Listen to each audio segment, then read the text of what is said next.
I'm going to share 12 mistakes you should avoid when using the miter saw to make it safer for you.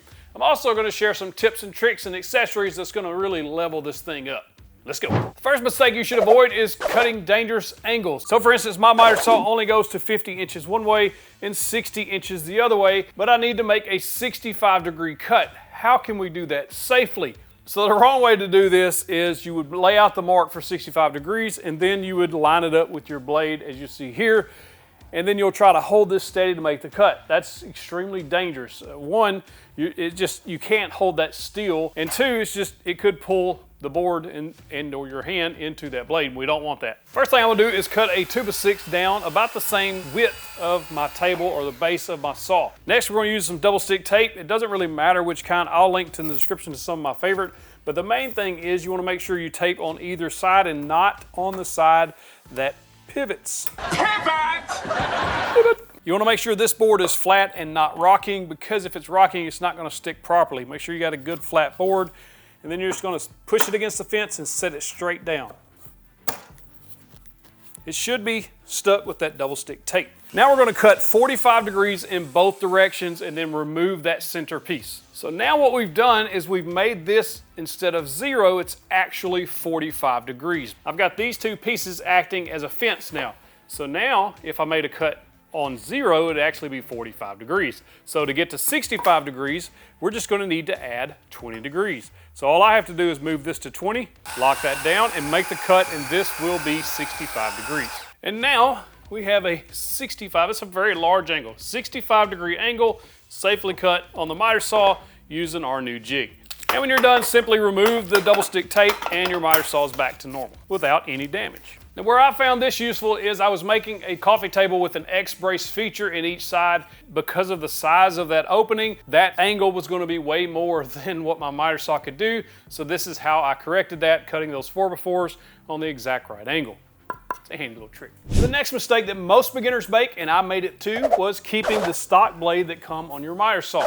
That is meant for rough construction. That's what those blades are for. They're typically about 32 teeth blades, and they just aren't great for woodworking and making like cutting boards or furniture, etc. So replace that blade. I like the CMT 80 tooth blade. This is the CMT Orange Chrome. This blade is about $100, but it lasts a very, very, very long time. It stays sharp a long time, and it cuts super clean. There are other budget options out there that won't cost you as much. I like the Diablo line of blades. I have run the 80 tooth there. I like the 80 tooth on a miter saw because you're making cross cuts, in other words, across the grain, and this prevents more tear out, etc. It just makes a better, cleaner cut, in my opinion, and that's one of the first things I think you should upgrade. The next mistake that most beginners make when they first get their saw, or even intermediates or even professionals, I made this mistake early in this video, I just didn't tell you until now, is checking this saw for square. I let a friend borrow this square, and just because it was transported to and from, you should always check the square. First things first, make sure it does not have power, no matter if you're using a cordless or a corded saw. Unplug it or take the batteries out.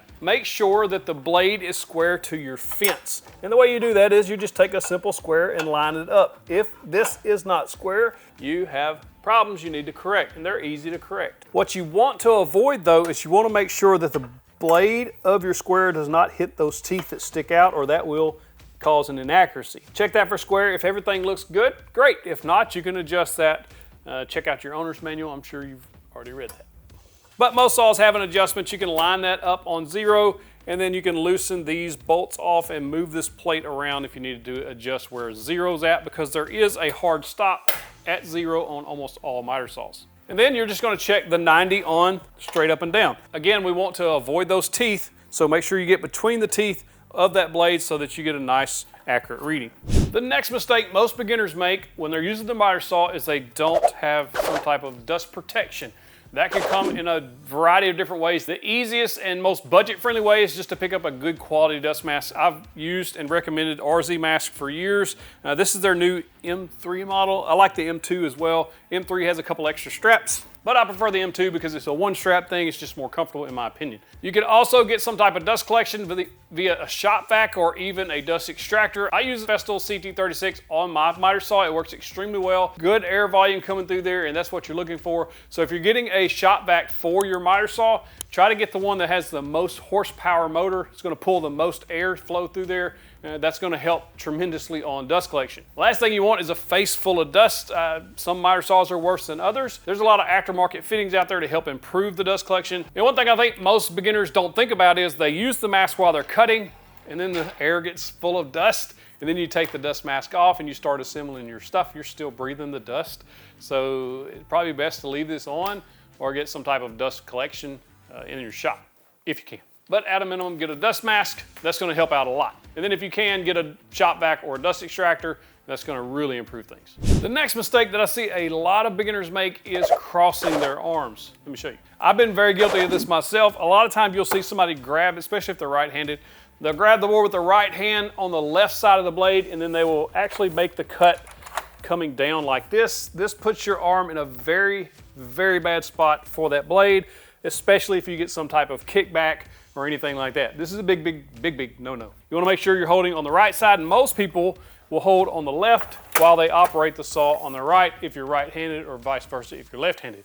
But don't cross your arms. The next mistake you wanna avoid is loose or long sleeve baggy clothing around this blade. Obviously your arm shouldn't be that close to the blade. However, I have seen people get the sleeve hung in the blade and get it pulled into the blade, causing some really bad injuries to that forearm or even the hand area. So make sure if you are wearing long sleeves that they're not baggy, especially if you're on a job site and you're wearing like a big thick coat, something like that. You do want to avoid that. If you're in the shop, long sleeves are okay. Just make sure that they're not very baggy, and make sure they stay away from that blade. The next mistake I see beginners make, and I've made myself, is cutting very small pieces on the miter saw. It is absolutely not meant for that. The reason being is there is a certain gap that's going to be between these two fences, and if the piece is small enough, it could get actually pulled around by the blade, causing a kickback. I broke my thumb because of that. I was just being dumb. I didn't know any better. I did know better. I had that gut feeling, don't do this, and I did it anyway. And that's one of those things you should always, power tip for you, always listen to your gut. If it don't feel right in the gut, don't make the cut, right? So I didn't listen to myself, and I cut that tiny piece, and it caused a kickback. A miter saw is not meant to make those small cuts. However, you can do so safer if you build something like this jig that sits on top of the miter saw and literally just creates a zero clearance on the backside and the bottom of these pieces. And then you can use something like the $10 million stick to hold that piece in place while you're making a cut and your hands are safely out of the way. That's the best way to cut small parts on the miter saw. But I've seen this mistake and I've made it myself, so I know we're doing it. So stop it. Now there's a right way and a wrong way to make a cut on a miter saw. First and foremost, you never just power it on, and then like as soon as you pull the trigger, start plunging. It's going to plunge. It's going to have a harder time cutting. You're just cutting too fast. You got to let this thing speed up or spin up. What I like to do is just turn the miter saw on and let it get to full speed, and then ease it down through the cut. You're not in that big a hurry. Once you're all the way through the cut, let that blade stop before you raise the saw back up. If you raise it up too fast, it could cause some type of kickback, and it just makes your cuts look crappy. So let it come up to speed, ease it into it, and then let it stop. Another mistake I see is if you're using a stop block system, what happens is you put that board up against the stop block and then you make the cut. That board is essentially trapped between the blade and the stop block at that point. If you raise the saw back up while it's still spinning, this could cause a little bit of a kickback there, and you want to avoid that. So again, let that thing stop, no matter if you're using a stop block or not, but especially if you're using a stop block, because it can get jammed up in there and either damage your stop block or make up for a bad day on a kickback. And another mistake I see, and I've made myself, is make sure you have material support on each side of your miter saw, whether that be with a miter station or some type of miter stand or rolling stands, any way to support that to keep it from falling, because if you make the cut and there's not enough support on either side, it's going to fall like this. And then you know, that just jams things up and could cause an accident. So just make sure you keep those supported. If you're in a shop setting, a miter station is a great option if you have the dedicated space for it. If not, you can get rolling miter stands, all kinds of things to help you support that material. Another mistake most beginners make, and most don't even pay attention to, is this throat plate on the bottom. What that is for is so that it's supporting that material as it's being cut. This one, and most any that I've seen, have slotted holes here. You can loosen these bolts off and move these in and out, and that's going to give you a kind of a zero clearance like feel. or results. However, there is this tape called Fast Cap Zero Clearance Tape. It's a really durable vinyl material that you're going to put on there. It's easy to put on, it's easy to take off, and you're going to cut a slot in there. Now, a lot of people will, I've seen in the comments, say that this will throw off your cuts, and it can if this throat plate is setting up high enough. You can take a straight edge and lay across here and see how much it's going to throw it off. Sometimes it's like 1/1000th of an inch, so it just depends on what type of work you're doing, is if that's going to matter.